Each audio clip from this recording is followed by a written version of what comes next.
صحابہ رسول پاک صلی اللہ علیہ وسلم کو قبروں سے کیوں نکالا گیا؟ سنیے ایک ایمان افروز واقعہ۔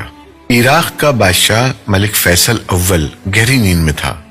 اس نے خواب میں دیکھا کہ کوئی اس سے کہہ رہا تھا، ہم رسول اللہ صلی اللہ علیہ وسلم کے 2 صحابی دریا دجلہ کے کنارے دفن ہیں۔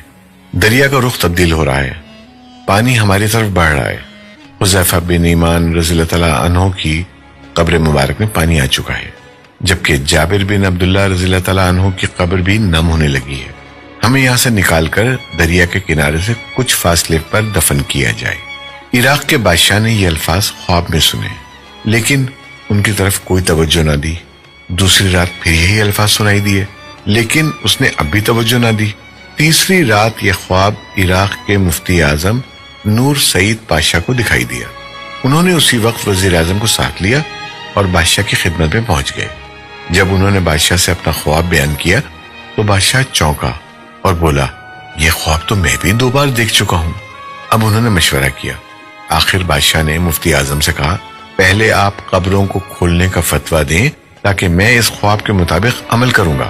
مفتی اعظم نے اسی وقت قبروں کو کھولنے اور ان میں سے لاشوں کو نکال کر دوسری جگہ دفن کرنے کا فتویٰ جاری کر دیا۔ اب یہ فتویٰ اور شاہی فرمان اخبارات میں شائع کر دیے گئے۔ اعلان کیا گیا کہ عید قربہ کے دن دونوں اصحاب رسول صلی اللہ علیہ وسلم کی قبریں کھولی جائیں گی۔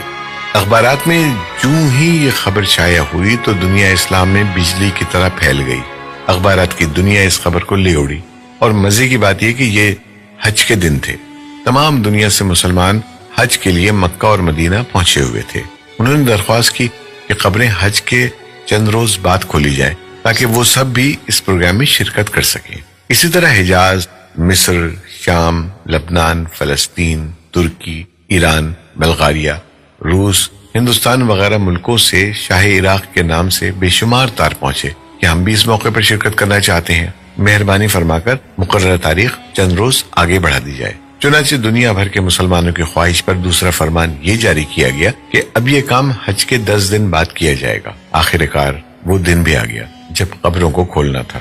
دنیا بھر سے مسلمان وہاں جمع ہو چکے تھے۔ پیر کے دن دوپہر 12 بجے لاکھوں انسانوں کی موجودگی میں قبروں کو کھولا گیا۔ حضرت حذیفہ بن یمان رضی اللہ تعالیٰ عنہ کی قبر میں کچھ پانی آ چکا تھا، جبکہ حضرت جابر بن عبداللہ رضی اللہ تعالیٰ عنہ کی قبر میں نمی پیدا ہو چکی تھی، اگرچہ دریائے دجلہ وہاں سے 2 فرلانگ دور تھا۔ تمام ممالک کے سفیروں، عراقی حکومت کے تمام ارکان اور شاہ فیصل کی موجودگی میں پہلے حضرت حذیفہ بن یمان رضی اللہ تعالیٰ عنہ کی نعش مبارک کو کرین کے ذریعے زمین سے اس طرح اوپر اٹھایا گیا کہ ان کی نعش کرین پر رکھے گئے اسٹریچر پر خود بخود آ گئی۔ اب کرین سے اسٹریچر کو الگ کر کے شاہ فیصل، مفتی اعظم، وزیر جمہوریہ ترکی اور شہزادہ فاروق ولی عہد مصر نے اسٹریچر کو اپنے کندھوں پر اٹھایا اور نہایت احترام کے ساتھ ایک شیشے کے تابوت میں رکھ دیا۔ پھر اسی طرح حضرت جابر بن عبداللہ رضی اللہ تعالیٰ عنہ کی نعش کو نکالا گیا۔ دونوں نعشوں کے کفن بالکل محفوظ تھے، یہاں تک کہ داڑھی مبارک کے بال بھی صحیح سلامت تھے۔ نعشوں کو دیکھ کر قطعاً یہ احساس نہیں ہوتا تھا کہ وہ 1300 سال پہلے کی ہیں، بلکہ یوں گمان گزرتا تھا انہیں وفات پائے ابھی مشکل سے 2-3 گھنٹے ہوئے ہیں۔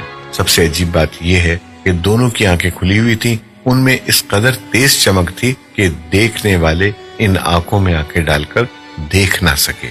بڑے بڑے ڈاکٹر یہ منظر دیکھ کر دنگ رہ گئے۔ سچ ہے، محمد صلی اللہ علیہ وسلم کے غلاموں کا کفن میلا